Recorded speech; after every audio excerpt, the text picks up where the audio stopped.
நீங்கள் பார்த்துக் கொண்டிருப்பது உங்கள் விஜய்.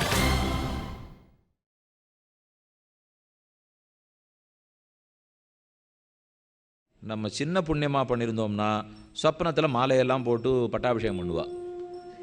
நிஜமாகவே புண்ணியம் பண்ணியிருந்தோம்னா நிஜ வாழ்க்கையிலேயே பட்டாபிஷேகம் பண்ணுவாள். இதுதான் வித்தியாசம். அப்போ பெருமாள் என்ன வழி பண்ணுறார்? புண்ணியத்துக்கு பலம் கொடுக்குறேன்னு சொப்னத்தில் கூட பலம் கொடுக்குறார். இன்னும் அதை விட அழகு எது தெரியுமோ? பாபத்துக்கு பலம் அனுபவிக்க பாபம் தொலைஞ்சுட்டே இருக்குமோ இல்லையோ? ஒரு பாபத்தினுடைய பலத்தை அனுபவிச்சுட்டு அந்த பாபம் போயிடுமே. அப்போ எப்படியாவது இவனுக்கு பாபத்தை தொலைக்கணும். தொலைச்சாத்தான் நம்மகிட்ட இவனுக்கு ஆசை வரும். அது இவன் தூங்குற சமயத்தில் சொப்பனத்தில் பயப்படுத்தி கூட 4 பாபத்தை தொலைச்சி விட்ருவோம். அவ்வளவு கருணை இருக்கு. இப்போ எத்தனை கருணை பெருமானிடத்தில் இருந்தால் நம்ம ஒரு திடுக்கிட்டு எழுந்து உட்காருவோம். புலி தரதாவை என்ன பெருசாக பண்ணிட போகிறோம். திடீர்னு ஒரு சத்தம், உடனே பக்கத்தில் இருக்கிறவா, ஒன்றும் கவலைப்படாதே, ஏற்கனவே நீ தூங்குறத பார்த்தே நான் பயமின்றேன், இப்போ இதுக்கு மேலே நீ சொப்பனம் பார்த்து இப்படி வேறு சத்தம் போட்டியானா சரின்னு இவளை பார்த்து அவனுக்கு பயம், அவனை பார்த்து இவனுக்கு பயம், 2 பேரும் சமாதானம் சொல்லிட்டு தீர்த்தம் சாப்பிட்டு தூங்கிவிட்டா அதுக்குள்ளே 4 பாவம் படுத்தே. ஆனால் அந்த சமயத்திலே இந்த பயப்பட வைத்து என் பாபத்தை தொலைச்சிருக்காரே அந்த பெருமான் திருவடிகளுக்கு பல்லாண்டுன்னு சொல்லிட்டு தூங்குவோமா? அதை மட்டும் பண்ணுறது இல்லையோ. அதை மறந்து விட்டு என்னமோ நான் பயந்துன்னுட்டேன், நான் தீர்த்தம் குடிச்சுட்டேன், இதுதான் இவன் புத்தியில் படுறதே தவிர இது எதுவுமே இவனுக்கும் தெரியாது, அவளுக்கும் தெரியாது. வெறுமை தூங்கிட்டு இருக்கா. ஆனால் சட்டுன்னு ஏதோ ஒன்று நடக்கிறது. நிச்சயமாக அதில் என் வசம் இல்லைங்கிறது எனக்கு நன்னா தெரியும். சொப்பனை என் வசத்தில் இல்லவே இல்லை. நான் பார்க்குற சமயத்துக்கே அந்த சொப்பனை ரொம்ப நன்னா இருந்ததுங்கிறதுக்காக உடனே கூட்டு என் பேரப்பிள்ளை எந்த ஊரில் இருக்காரோ, இப்போ இது நன்னா இருக்கு, ஒரு சொப்பனை நான் பார்த்துட்டே இருக்கேன், இதே சமயம் நீயும் பாரு, இதே சொப்பனை நன்னா இருக்குங்கிறதுக்காக நாளை ராத்திரி நான் தூங்க போகிறச்சே காலை வச்ச இடத்துலையே காலை வச்சிருந்து அதே தலகாணியை வச்சிருந்து அதே படுக்கையை போட்டுண்டு நேத்தி பார்த்த சொப்பனத்தில் இன்னைக்கு பார்க்கலான்னா இன்னைக்கு புலி துரத்தும். நேற்றுக்கு வேறையாக இருந்ததுன்னா இன்றைக்கி வேறையாக இருக்கு. இப்போ சொப்பனத்துக்கு பெரிய படிப்பே இருக்கு. ஒரு அதிகரணம் முழுக்க ராமானுஜர் பிரம்மசூத்திர வியாக்கியானத்தில் ஸ்ரீபாஷ்யத்தில் விசாரித்தார். இப்போ இப்படி தான் சொப்பனம் ஏற்படுறதுன்னு. அந்த விசாரம்லாம் இருக்கட்டும். அதில் தெரிஞ்சிக்க வேண்டிய உண்மை என்ன தெரியுமோ? அதன் மூலமும் நமக்குரிய பாபங்களை பெருமாள் தொலைச்சி கொடுக்குறார். தூங்குற சமயத்தில் 2 போக்கி விட்டுடுறார், திடுக்கிட்டதுனால போக்குறார். அப்படிங்கிறத புரிஞ்சுக்காக அவர் அன்னி இந்த சொப்பனமும் அசைய போகிறது இல்லை. சொப்பனாந்தம் ஜாகரிதாந்தம், சொப்பனத்தின் போதே இதுதான் நாள். அப்போ விழித்திருக்கின்ற செயலை கேட்கவே வேண்டாமோ இல்லையோ? ஜாகரிதாந்தஞ்ச உபௌ ஏன அனுபஷ்யதி மகாந்தம் விபும் ஆத்மானம். மகாந்தம் அந்த மகானான பிரம்மத்தை, விபும் எங்கும் நீக்கமர நிறைந்திருக்கும் பரமாத்மாவை, அவரை மத்வா தீரஹா ந சோச்சசி. லௌகிக பதார்த்தம் அத்தனையும் அவனால் தான் இவன் புரிந்து கொள்ளுகிறான். அடுத்தது அப்போ பகவானால தான் ரூபம் ரசம் கந்தம் முதலானது தெரிஞ்சுக்கணும்.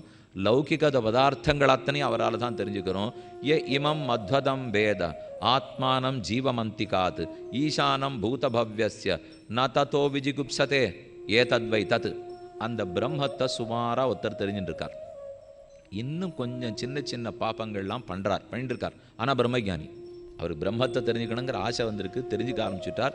அவருக்கு என்ன வயசுன்னு பார்க்காதே, ஆணா பெண்ணா பார்க்காதே, அப்படி அந்த பிரம்மத்தில் விருப்பம் வந்து அதை தெரிஞ்சுக்க ஆசைப்பட்டுட்டவனுக்கு இன்னும் கொஞ்சம் பாப்ப செயல்கள் தப்பான செயல்கள் இருந்தால் கூட அவனை வெறுத்துடாதே, அவனோட நட்பாக இருங்கிறார்.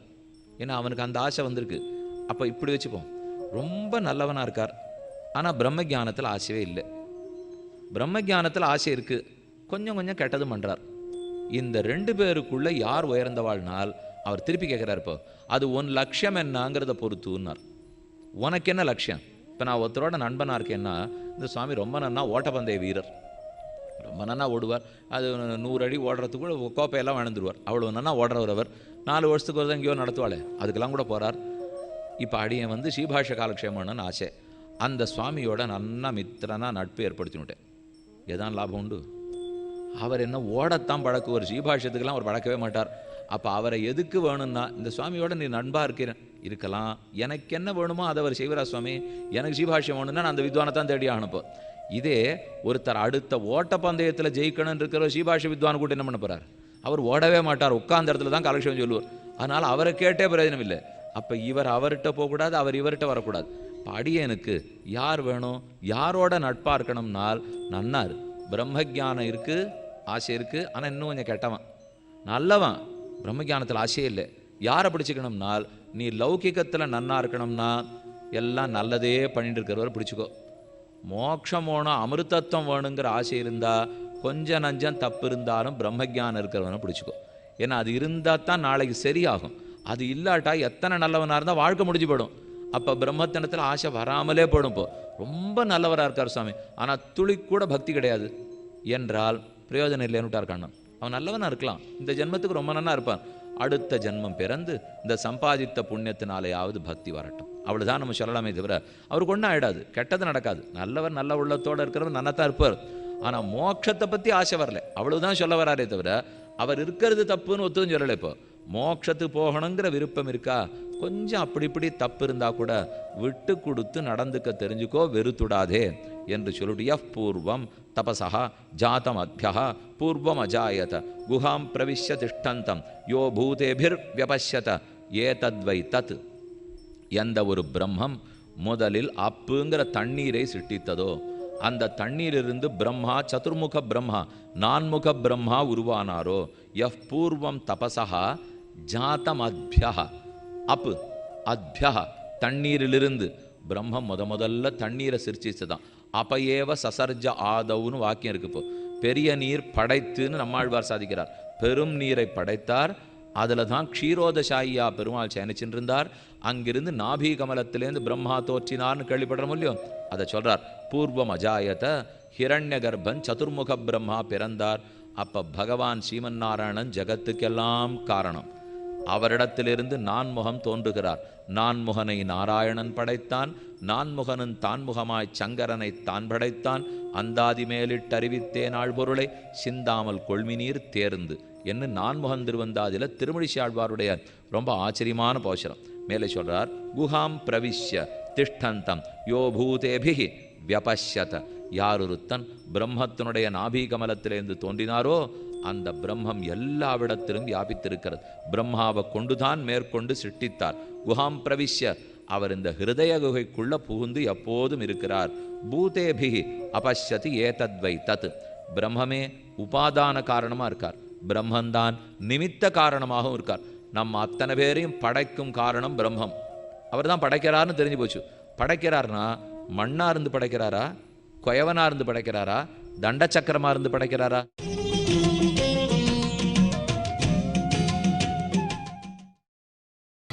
நீங்கள் பார்த்துக் கொண்டிருப்பது உங்கள் விஜய். ஒரு பானையை பண்றதுக்கு இந்த 3 பேர் வேணுமோ இல்லையோ, கொயவன் வேணும். உலகத்தை பண்றதுக்கு பெருமாள் கொயவனா? ஆமாம், அவர் தான் கொயவன். கொயவன் இருந்தா போருமா? கொயவன் கையில் மண் இருந்தால் தானே பானை பண்ணுறதுக்கு முடியும். அப்போ பிரம்மம் மண்ணா இருப்பாரா? அவரே தான் மண், அவரே தான் கொயவன், அவரே தான் மண். கொயவனும் இருந்து மண்ணும் இருந்தாலும் அந்த மண்ணை எடுத்து ஒரு பெரிய சக்கரத்தினுடைய நடு குழியில் வச்சு ஒரு கம்பை வச்சு அந்த சக்கரத்தை சுற்றி விடணும். அப்படியே சுத்தச்சே கொயவன் அப்படி கையை பிடிப்பார். பிடிக்கிற இடத்துல அழகாக அப்படி ஒரு பொம்மை உருவாகிற மாதிரி பானை உருவாள். அதை போல் சுத்தறதுக்கு தண்டம் வேணும், சக்கரம் வேணுமே. அது யாராக இருப்பா? அதுவும் பிரம்மமாக தான் இருப்பார். அப்போ உபாதான காரணம் மண், நிமித்த காரணம் கொயவன், சககாரி காரணம் தண்டமும் சக்கரமும். பிரம்மம் உபாதானமாகவும் நிமித்தமாகவும் சககாரியாகவும் 3 வித காரணமாகவும் உள்ளார். அபின்ன நிமித்தோபாதானம் பிரம்மம். அந்த பிரம்மமே தான் நிமித்த காரணமாகவும் இருக்கு, அவர் தான் உபாதான காரணமாக இருக்காருனால் இப்போ ரொம்ப நெருக்கமாக வந்துட்டார். இப்போ நமக்கு எல்லாவித காரணமும் அவராயிட்டார். நாம் தெரிஞ்சுக்கிற ரூபம் ரசம் கந்தம், தண்ணீரில் இருக்கிற ரசம், நெருப்பில் இருக்கிற சுடுற சக்தி எல்லாம் அவராக தான் இருக்கார். அதே லௌகிக விஷயங்கள் எதை தெரிஞ்சுக்கணுன்னாலும் அவரால் தான் தெரிஞ்சுக்கிறதுக்கு முடியறது. அவரை தெரிஞ்சின்றவனோட நட்பாருன்னு வேற சொல்லிட்டார். அந்த பிரம்மமே நமக்கு உள்ளும் புறமும் வியாபிக்கிறார், அனைத்துக்கும் காரணமாக இருக்காருங்கிறதையும் சொல்லிட்டார். அதுக்கப்புறம் ஆச்சரியமான அர்த்தம் பாருங்க. யா பிராணேன சம்பவத்யதிதி தேவதாமயி குஹாம் பிரவிஷ்ய திஷ்டந்தி யா பூதேபிஹி வியஜாயத ஏதத்வை. மேலும் இவன பிரம்மம்னு தெரிஞ்சுக்கோ. யாருன்னால் யா பிராணேன சம்பவத்யதிதி. இந்த இடத்துல அதிதிங்கிறது ஆத்மாவை குறிக்கும், என்ன உங்களை எல்லாரையும். அந்த ஆத்மா எதோட பிறக்கிறார்? பிராணேன. அது இருக்குன்னா தானே உயிரோடு இருக்காருன்னு அர்த்தம். ஏதாவது கொஞ்சம் அப்படி இழுத்துட்டு இருக்காருன்னா ஒரு நூல் திரியை கொண்டு போய் மூக்குக்கு முன்னாடி காட்டுவா. அது கொஞ்சம் அசைஞ்சிட்டு இருக்குன்னா இன்னும் இருக்காருன்னு அர்த்தம். அசையவே இல்லைன்னா முடிஞ்சு போயிட்டார்னு அர்த்தம். அப்போ பிராணனோடு இருந்தால் தானே உயிரோடு இருக்காருன்னுட்டு. அப்போ பிராணனோட ஜீவன் இருக்கிறார். மேலே தேவதாமயி, வெறும் பிராணன் மட்டும் ஓடின்னு இருந்தா கண்ணை பிரிக்கவே மாட்டேங்கிறார் சுவாமி. மூச்சு இருக்கு, ஆனால் கண்ணே திறக்கல, பேசினா தெரியல, கஞ்சி வாயில் குத்தினா தெரியவே இல்லை. இல்லை இந்திரியங்கள் வேலை செய்யறதுங்கிறார். அப்போ பிராணனோட இருக்கார், இந்திரியங்களோடு இருக்கிறார். குஹாம் பிரவிஷ்ய திஷ்டந்தி. ஒரு சரீரத்தை எடுத்துன்னு ஆத்மா இருக்காரோ இல்லையோ, இந்த சரீரத்துக்குள்ள மட்டும் பகவான் வியாபிச்சிருக்காருன்னு இல்லை, அந்த ஆத்மாவுக்குள்ளும் அதே பகவான் தான் வியாபித்திருக்கிறார். இந்த கண்ணன் கீதையில் சொல்லச்சே, இதம் ஷரீரம் கௌந்தேய க்ஷேத்திரமித்யபிதீயதே ஏதத்யோவேத்தி தம் பிராகுகு க்ஷேத்ரஜ்ஞ இதி தத்பிதா க்ஷேத்ரஜ்ஞாபி மாம் வித்தி சர்வக்ஷேத்ரேஷு பாரத. ரொம்ப ஆச்சரியமான ஸ்லோகம். 13வது அத்தியாயம் ஆரம்பம். கண்டிப்பாக எல்லோரும் கீதை கற்றுக்கணும். யாராக இருந்தாலும் கீதை தெரிஞ்சுட்டீங்கனால் பாதி சம்பிரதாயம் தெரிஞ்சு போடும். அது விசிஷ்டாத்வைத்தமாக இருக்கட்டும், அத்வைத்தமாக இருக்கட்டும், துவைத்தமாக இருக்கட்டும், எந்த ஆச்சாரியனுக்கும் கீதை ரொம்ப பிரதானம். உபனிஷத்துக்கள் தெரியணும், கீதை தெரியணும். இது ரெண்டுமே அடிப்படை. ஓரளவுக்கு சம்ஸ்கிருத ஞானம் இருந்தால் தெரிஞ்சுடலாம். ஓஹோன்னு இப்போ பண்டிதனாக இருக்கணுன்ற அவசியம் இல்லை. இப்போ ஆசை இருக்கணும். திரும்ப அதுதான் முக்கியம். இது எங்கேயோ நம்ம விட்டு விலகி இருக்கிறது இல்லை. நமக்குள்ளே இருக்கிற பெருமானை பற்றி, நம்மளை பற்றி நாம் தெரிஞ்சுக்க போகிறோம். அதனால் கண்டிப்பாக கீதையில் ஆசை வரணும். கீதை நொற்று பண்ணணும், சந்தையும் சொல்லணும், ஸ்லோகங்களும் தெரிஞ்சுக்கணும். கீதா ஸ்லோகம் தெரிஞ்சுன்றது நித்தியம் ஒரு 10 ஸ்லோகம் சொல்லி பாருங்க, வாழ்க்கையே மாறிப்படும். ரொம்ப ஆனந்தமாக இருக்கும். ஒருத்தர் வச்சுட்டே இருப்பார், இவர் கண்டுகொள்ளாமல் இருப்பார். எப்படி சுவாமி ஒன்றும் திரும்பியே வெய்யலையேன்னா? கீதை படிச்சிருக்காருன்னு அர்த்தம். கீதையை படிச்சிருந்தாருன்னா வெய்யவே மாட்டார். என்ன வெய்ய மாட்டார்? வெச்சாலும் கவலைப்பட மாட்டார், தானும் வெய்ய மாட்டார், ரெண்டும் பண்ண மாட்டார். ஒருவேளை வெச்சா பேசாமல் இருப்பார். ஆனால் அவர் வெச்சா தாங்கா சுவாமி, அப்படி இல்லை. அவர் வெச்சாலும் தாங்கிப்பார், தானும் வெய்ய மாட்டார். ஏன்னா கண்டிப்பாக கீதை வாசிச்சிருக்காருன்னு அர்த்தம். அந்த கீதையில் தான் கண்ணன் சொல்கிறார், இந்த ஜீவாத்மா பிறந்திருக்காரோ இல்லையோ, ஒரு சரீரத்தோடு தானே பிறந்திருக்கார். அந்த சரீரம் ஆத்மாவனுடைய சரீரமும் எனக்கு சரீரம், இந்த ஜீவாத்மாவும் எனக்கு சரீரங்கிறார். க்ஷேத்ரஜ்ஞாபி மாம் வித்தி சர்வக்ஷேத்ரேஷு பாரத. க்ஷேத்திரமும் என்னது, அதான் சரீரம் என்னது. க்ஷேத்ரஜ்ஞன், இது என்னுடைய சரீரம்னு தெரிஞ்சின்றவன் இருக்கானே க்ஷேத்ரஜ்ஞன், அவனும் எனக்கு சரீரம். அப்போ சரீரமும் எனக்கு, அச்சேதனமும் பிரம்மத்துக்கு சரீரம், சைத்தன்யமுடைய ஜீவாத்மாக்களும் பிரம்மத்துக்கு சரீரம். இப்போ இப்படி வச்சுங்களேன், நான் சரீரமா? நான்கிற ஆத்மா சரீரமா? இல்லையே. சரீரம் வேறு, நான் வேறையோ இல்லை. இத்தனை நாளி அதை தானே பார்த்துட்டு இருக்கோம். சரீரம் வேறு, நான் வேறு. ஆனால் யாரோ ஒரு சதஸுக்கு போயிருந்தேன், போகிற சமயத்து வாய் தப்பி சொல்லிட்டேன், நான் சரீரம். உடனே ஒரு வித்வான் பிடிச்சுட்டார், என்ன சுவாமி இவ்வளோலாம் படிச்சு இதை கடோபனிஷத்துலாம் சொல்கிறீர், நான் சரீரம்ங்கிறீரேனால் சமாளிச்சுக்கணும் இல்லையா? ஏதான் ஒன்று சொல்லிட்டோம், சொன்னது தப்பு. ஆனால் தப்பை வித்வான்கள் எப்படியானு சரிப்படுத்திடுவா. அவளுக்கு இருக்கிற நியாய சாஸ்திரத்தினாலேயே சரிப்படுத்திடுவா. உடனே அவர் சொன்னார், நான் சரீரம்னு இந்த சரீரத்தை சொல்லலை, நான் பிரம்மத்துக்கு சரீரம்னு விட்டார். அது ஒத்துண்டாகணும் இல்லையா? இப்போ இந்த சரீரம் நான் இல்லை, இந்த தேகம் நான் இல்லை, தேகத்தை காட்டிலும் வேறு. ஆனால் அந்த ஆத்மா பிரம்மத்துக்கு சரீரம் தானே. பகவானுக்கு சரீரமும் சரீரம், ஆத்மாவும் சரீரம். அப்போ ஆத்மாங்கிறது பாஞ்சபௌத்திக சரீரம் இல்லை, ஆனால் ஆத்மா பிரம்மத்துக்கு சரீரம். அப்போ ஆத்மா சரீரம்னு சொல்லலாம், ஒன்றும் தப்பு இல்லை. ஆனால் இந்த சரீரம்னு சொல்லக்கூடாது, பிரம்மத்துக்கு சரீரம்னு சொல்லிக்கொள்ள வேண்டும். அது மேலும் சொல்கிறார், அரண்யோர் நிகிதா ஜாதவேதா. இப்படி இந்த ஜீவன் ஒரு சரீரத்தோட பிறந்திருக்காரோ இல்லையோ, இவன் முழுக்க பிரம்மன் தான் வியாபிக்கிறார். அடுத்த அக்னி, எப்படி அக்னி ஜகத்தில் எல்லா இடத்துலையும் இருக்கோ அந்த அக்னிக்குள்ள அவர் தான் வியாபிக்கிறார். அரண்யோர் நிகிதோ ஜாதவேதாக கர்ப்பைவ சுப்ருதோ கர்ப்பிணிபிகி திவே திவ ஈட்யோ ஜாகிருவத்பிகி ஹிஷ்மத்பிகி மனுஷ்யேபிர் அக்னி ஏ தத்வை தத். எப்படி இது உள்ளும் புறமும் எங்கு இருக்கிறதோ பிரம்மம் அதற்குள் வியாபிக்கிறார். அதுக்கப்புறம் சூரியனை பற்றி சொல்கிறார். ஒன்றொன்னா எடுத்து இதுக்குள்ள அவர் தான் இருக்கார், இதுவா அவர் தான் இருக்கார், இத்தையும் தனக்கு சரீரமாக கொண்டிருக்கார். யதச்சோதேதி சூர்யா தன் எத்தனை யச்சதி. உதிக்கிறது சூரியன், விழுகிறார் சூரியன், நடுவில் ஒரு நாள் முடிஞ்சு போச்சு. எல்லாரும் ஓடுறா ஆடுறா, பணம் சம்பாதிக்கிறா. நந்தந்தி உதித்த ஆதித்யே, சூரியன் உதித்தார்னா ரொம்ப திருப்தி, சம்பாதிக்க போகிறோம். சூரியன் விழுந்துட்டார்னா இன்னும் திருப்தி, குடும்பத்தோட சந்தோஷமாக இருக்க போகிறோம். ரெண்டு மூல்யம். ஆனால் ஒன்றே ஒன்று விட்டுட்டான், கார்த்தாலேருந்து சாயங்காலத்துக்குள்ளே பிரம்மத்தை தெரிஞ்சுக்காமல் ஒரு நாள் போயிடுத்துன்னு மட்டும் மறந்து போச்சுன்னுட்டான். உதித்தா நன்னா இருக்குது, அஸ்தமிச்சா நன்னா இருக்குது. ஆனால் அதுக்கு இதுக்கு நடுவில் ஒரு நாளே போயிடுத்தே, அதை தெரிஞ்சிக்க மாட்டேங்கிறானே. அந்த சூரியனுக்குள்ளேயும் இவர் தான் இருக்கிறார். ஏ தத்வை தத் யதேவேக ததமுத்திர யதமுத்திர ததன்விக மிருத்யோஸ்ஸ மிருத்யுமாப்னோதி ய இஹ நானேவ பஷ்யதி மனசைவேதமாப்தவ்யம் நேஹ நானாஸ்தி கிஞ்சன மிருத்யோஸ்ஸ மிருத்யு கச்சதி ய இஹ நானேவ பஷ்யதி. இது ரொம்ப ஆச்சரியமான வாக்கியம். நேஹநானாஸ்தி கிஞ்சன, இங்கே பல கிடையாது, பல கிடையாது, பல கிடையாது, ஒன்றே தான் உள்ளது.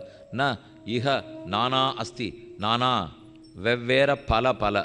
இஹ இது நாம் பார்க்குற இது எல்லாத்துக்குள்ள பிரபஞ்சத்தில் நானா நாஸ்தி, நானாத்வமே கிடையாது, ஏகத்துவம் தான் உண்டு. ஒன்று தான் உள்ளது, ரெண்டாவதே கிடையாது. என்னன்னு சொல்ல வர்றாருனால், நாம் இத்தனை பேரும் வெவ்வேறு தான், ஆனால் இத்தனை பேருக்குள்ள ஒரே பிரம்மன் தான் அந்தராத்மாவாக இருக்கார். இன்னொருத்தர் இருக்கார் நினச்சிடாதேங்கிறது. ஒத்தொத்தருக்குள்ளேயும் அதே பிரம்மம், இது கண்ணாடின்னா இதுக்குள்ளே தேவேந்திரன் இருப்பார், இது எழுதுகிற பேனா அநேகமாக சூரியன் இதுக்குள்ளே இருப்பார். அதெல்லாம் இல்லவே இல்லை. இந்த விளக்காக இருந்தாலும் கண்ணாடியாக இருந்தாலும் ஒலிபெருக்கியாக இருந்தாலும் சொக்காயாக இருந்தாலும் வேட்டியாக இருந்தாலும் அதே பிரம்மந்தான் அனைத்துக்குள்ளே வியாபிச்சிருப்பார். இன்னொரு பிரம்மம் வியாபிக்க போகிறதில்லை. ஆனால் பிரம்மத்தால் வியாபிக்கப்படாத தத்துவமும் கிடையாது. பிரம்மம் அனைத்துக்குள்ளும் இருக்கும், பிரம்மம் மட்டுமே அனைத்துக்குள்ளும் இருக்கும். பிரம்மத்தை அந்தராத்மாவாக கொள்ளாத தத்துவம் இல்லை. அப்படி தத்துவம் ரெண்டாவது இருக்குன்னு பார்த்தியானா நீ மிருத்யு அடைகிறாய்ங்கிறது.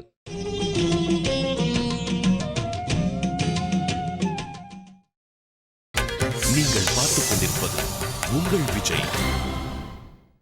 பிரம்மத்தை அனைத்தும் ஐததாத்மியம் இதம் சர்வம் தத் சத்தியம் ச ஆத்மா தத்துவமசி ஸ்வேதகேதோ சாந்தோக்கிய உபனிஷத் வாக்கியம். ஸ்வேதகேதுவனிடத்தில் உத்தாலகருங்கிற தாப்பனார் சொல்றார், ஐததாத்மம் இதம் சர்வம் தத் சத்தியம். இங்கு இருக்கிற அனைத்தும் பிரம்மத்தாலே வியாபிக்கப்பட்டிருக்கு. அனைத்தும் பிரம்மத்தை அந்தராத்மாவாக கொண்டது. அதுதான் இங்கே ஏதே வேக தத் அமுத்திர. கொஞ்சம் நன்னா கேட்டுக்கணும் நீங்க. ஏதே வேக இஹ யத், இங்கே எது இருக்கோ தது அமுத்திர, அதுதான் அங்கேயும் இருக்கு. இங்கே எது இருக்கோ அதான் அங்கேயும் இருக்கு. அப்புறம் பாருங்க, யத் அமுத்திர ததன்விஹ, எது அங்கே இருக்கோ அதான் இங்கேயும் இருக்கு. உபனிஷத்து இதில் ரொம்ப சாமர்த்தியம். நம்மளை எப்படி குழப்பணுமோ ரொம்ப நன்னா குழப்பி விட்ரும். இங்கே எது இருக்கோ அதான் அங்கே இருக்குது, அது எங்கே இருக்கோ அதான் இங்கே இருக்குது. ஒரு சுவாமிகிட்ட திடீர்னு கூப்பிட்டு, நீர் என்ன பண்ணுறீர், அங்கே சீக்கிரம் அந்த நாழிக்குள்ளே போயிட்டு அவரை பார்த்து அதை கொடுத்துருக்கேன், அதை வாழ்ந்து வந்துருன்றது. இப்போ இவர் என்ன சொன்னார்னே தெரியல. இப்போ ஏதோ அங்கே போ, அவரை பார்த்து அவர் கொடுப்பார், அதை வாழ்ந்துவார். சாமி எதை சொல்கிறீர், எங்கே போய் சொல்கிறீர், புரியவே இல்லைன்னு இல்லையோ. அதை போல் இங்கெங்கோ அது அதுதான், அங்கே எதுவோ அது இதுதான். என்ன சொல்ல வருதுன்னால், நாம் இப்போ தெரிஞ்ச பதார்த்தம் நம்ம எல்லாம் இங்கே உட்காந்துருக்கோம், அது இந்த பொருளாக இருக்கோ இல்லையோ, இதற்குள்ள பிரம்மம் இருக்கார். இதுதான் இங்கே இங்கே இருக்கிறது. ஏதிக இங்கே எது இருக்கோ இதுதான் தமுத்திர. வைகுந்தத்தில் உட்காந்துருக்கிற பெருமாள் ஆரோன்னு நினச்சிக்காதே, பிரபஞ்சத்தை வியாபிச்சிருக்கிறவர் யாரோ நினச்சிக்காதே. இந்த கண்ணாடி குழுவுக்குள்ளே வியாபிச்சிருக்கிறவர் தான் அங்கேயும் வியாபிச்சிருக்கார். இந்த ஆத்மாவுக்குள்ளே வியாபிச்சிருக்கிறவர் தான் ஒன்னையும் வியாபிச்சிருக்கார். இந்த ஆத்மா வியாபிச்சிருக்கிறவர் தான் வைகுந்தத்திலையும் உட்காண்டிருக்கார். வைகுந்தத்தில் உட்காண்டிருக்கிறவர் தான் க்ஷீராப்தியிலையும் சயனிச்சுருக்கார். எல்லாம் ஒரே பிரம்மம். இங்கே இருக்கிறது நாம் கண்ணாலே புரிஞ்சிருக்கிற பொருள்களுக்கு எது அந்தராத்மாவோ, நாம் பார்க்காத தெரியாத புரியாத பொருள்களுக்கு அவர் தான் அந்தராத்மாங்கிறார். ஏன்னா அது வேறேன்னு தோணி போச்சுன்னா, எனக்கு தெரிஞ்சவா இத்தனை பேருக்குள்ள அந்தராத்மா பரமாத்மா, எனக்கு தெரியாதவா எத்தனை பேர், அவளுக்குள்ள யார் இருக்காளோன்னா வேற யாரும் இல்லையே, அதே பரமாத்மா தான் இருக்கார். அதனால தான் இங்கே இருக்கிறவர் தான் அங்கும் இருக்கார், அங்கே இருக்கிறவர் தான் இங்கே இருக்காருங்கிறது. எதேவேக ததமுத்திர யதமுத்திர ததன்விஹ மிருத்யோஸ்ய மிருத்யுமாப்னோதி ய இஹவ நானேவ பச்சதி. யார் ஒருத்தன் நானா பலதுன்னு பார்க்கிறவனால் அனைத்தையும் வியாபித்திருப்பவர் பிரம்மத்தை தவிர இன்னொருத்தர் இருக்கார். பார்க்காதே, ஒரே பிரம்மந்தான் எல்லாத்தையும் வியாபிச்சிருக்கும். இல்லை, பிரம்மத்தால் வியாபிக்கப்படாத ரெண்டாவது தத்துவம் இருக்கு நினைக்காதே. பிரம்மம் வியாபிக்காத தத்துவமே கிடையாது. இப்போ இந்த ரெண்டு உண்மை நன்னா மனசில் வாங்கிக்கோங்க. பிரம்மத்தால் வியாபிக்கப்பட்டுத்தான் அனைத்து தத்துவங்களும் இருக்கும். ரெண்டு, வியாபிக்கப்பட்டிருக்கட்டும், அதே பிரம்மம் வியாபிச்சிருப்பாரா வேற யாரான் இருப்பாரா? ஒரே பிரம்மந்தான் வியாபிக்கும். பிரம்மத்தால் வியாபிக்கப்படாத தத்துவம் இல்லை. இந்த விஷயத்தில் ரெண்டாவது இருக்கு நீ பாத்தியானா, மிருத்யோஸ்ஸ மிருத்யுமாப்னோதி, மறுபடியும் சம்சாரத்தில் உழகிறாய். அப்ப நினைச்சு எவ்வளவு நம்ம ஆனந்தப்படணும். இது வெறும் கண்ணால பார்த்து தெரிஞ்சுக்கிறது இல்லை, சுத்தமான மனசால புரிஞ்சுக்கணுங்கிறார். மனசை வேதம் ஆப்தவ்யம் நேகனானாஸ்தி கிஞ்சன. இங்கு பல கிடையாது, ஒரே பிரம்மந்தான். அவர்தான் அனைத்துக்குள்ளும் இருக்கிறார், அந்தராத்மத்தையா வியாபிச்சிருக்கிறார். எப்படிப்பட்ட மனசால் இதை தெரிஞ்சுக்கலாம்? எங்களுக்கு கூட மனசு இருக்குது, நல்ல மனசு சுவாமி இருந்து நம்மளே சொல்லிக்க வேண்டியதான். சரி, இப்போ நான் எவ்வளவு நல்லதும் தெரியுமோ அப்படின்னு அவளே நமக்கு எஞ்சராப்பில் கேட்டுப்பா. ஏன் சுவாமி அது புறத்தியார் சொல்லணும், நீரே உண்மை பற்றி சொல்லிட்டீர்னா ஆகுமா? இது இப்போ நல்ல மனசுன்னு என்ன சொல்கிறாருனால், சாஸ்திரத்தாலே சுசம்ஸ்கிருதமான மனசு, சாஸ்திர வாசனையாலே நல்ல சம்ஸ்காரம் பண்ணப்பட்ட மனசு. அதன் மூலம்தான் பிரம்மம் இங்கே இருக்கிறவர் தான் அங்கேன்னு தெரிஞ்சுக்க முடியும். சாஸ்திரத்தாலே சம்ஸ்காரம் பண்ணப்பட்ட மனசு, அதனால தெரிந்துகொள். நேகனானாஸ்தி கிஞ்சன, பல இல்லேன்னு தெரிஞ்சுக்கோ. அகிலத்துக்கும் அனைத்து பொருள்களுக்கும் அந்தராத்மா பகவான். ந ய இஹ நானேவ பஷ்யதி. இந்த அந்தராத்ம வித்தையை, இதை நன்கு தெரிந்துகொள். மேலே சொல்றார், அங்குஷ்டமாத்திர புருஷா மத்திய ஆத்மனி திஷ்டதி ஈசானோ பூதபவ்யஸ்ய ந ததோ விஜிகுப்சசே. பிரம்மம் எங்கோ இருக்குன்னு சொன்னேனே, இப்போ எவ்வளோ கிட்டக்க இருக்குன்னு சொல்கிறேன் பாரு. அது உன்னுடைய ஹிருதய கமலத்துக்குள்ளே கட்டவரல் அளவுக்கு உட்காண்டிருப்பான். ரொம்ப அழகான திருக்கோலம். சாமி இவ்வளவு சின்னதாக இருந்தாருன்னா எப்படி சாமி அழகாலாம் இருப்பார்? ஏதோ நம்ம பெருமாளாட்டம் பெரிய பெருமாள் அவ்வளோ வசரமாக இருந்தால் அலங்காரமாக நல்லாயிருக்கும். இந்த பின்னாடி படம் வச்சுருப்பார். இவ்வளோ பெரியவராக இருந்தால் நல்லா இருப்பார். அங்குஷ்டம் மாத்திரமாக இருந்தால் எப்படி இருப்பார்? இவ்வளவு சின்னவராய் அவர் ரொம்ப பெரியவர் தான். உன் ஹிருதய கமலத்துக்குள்ளே இடம் அவ்வளவு தான் இருக்குதுன்னு சுருக்கின்னு இருக்காருங்கிறார். அவர் எவ்வளவோ பெரியவராக தான் இருக்கார். திருவிக்ரம அவதாரம் கூட பண்ணார். திருவிக்ரமன் இப்போ நம்ம உள்ளத்துக்குள்ளே வந்து உட்காரணுன்னா நம்ம நிலைமை என்ன? அதனால தான் நம்மக்கிட்ட கருணையால் தன்னை சுருக்கி விட்டார். அங்குஷ்ட மாத்திர புருஷா. இப்படி வேணால் பாருங்களேன். இப்போ இந்த படம் போட்டிருக்காளு, இந்த படத்தை சொல்லவே ஞாபகம் வந்து சொல்கிறேன். இப்போ இந்த படம் எங்கேருந்து எடுத்துருப்பா? அநேகமாக ஒரு வலைத்தளம். இப்போ எல்லாமே அதுதான். இப்போ யாரும் படம்லாம் எடுத்துன்னு வந்துருக்க போகிறது இல்லை. ஒரு வலைத்தளத்துலேருந்து எடுத்துன்னு வந்துடுவா. அதை எடுத்துன்னு வந்துட்டு பெருசுப்படுத்துவா. அது சின்னதாக இருக்கும். அதை பெருசுப்படுத்த கொஞ்சம் சுமாரப்படும் இல்லையா? எப்பவுமே ஒரு படத்தை பெருசாக போட்டோம்னா அது பூச்சி பறக்கிறாப்புல ஆகிடும். அந்த பெருசாக இருக்கிற படத்தில் நல்லா சுருக்கிண்டுவாங்க. ஒன்றும் இல்லை, தொலைக்காட்சி பெட்டியிலேயே சின்னதில் பார்த்தா பளிச்சுன்னு இருக்கும். அதையே பெருசாக பார்த்தோன்னா கொஞ்சம் பூச்சி பறக்கிறாப்புல இருக்குமோ இல்லையோ? அதை ஞாபகம் வச்சுங்க. திருவிக்ரம அவதாரம்னா கொஞ்சம் பூச்சி பறக்கும். அங்குஷ்ட மாத்திர புருஷானா தெளிவாக இருப்பார். சின்னதாக தெளிவு வந்துடுறதோ இல்லையோ? பளிச்சுன்னு சுருக்கமாக அப்படி செதுக்கினாப்பில் படம் தெரியறதோ இல்லை? சின்னதாக இருந்தால் அதை போலத்தான் பகவான் இருப்பாரான். அதுக்குள்ளேயே அழகான திருக்கண்கள், அழகான நெத்தி, அழகான மூக்கு, பக்கத்தில் லக்ஷ்மி தேவியோட எழுதிருப்பான். அங்குஷ்ட மாத்திர புருஷா மத்திய ஆத்மனி திஷ்டதி. இந்த ஜீவனுடைய அந்த ஹிருதய கமலத்துக்குள்ளே எழுந்துருள் இருக்கார். ஈசானோ பூதபவ்யஸ்ய ந ததோ விஜுகுப்சதே.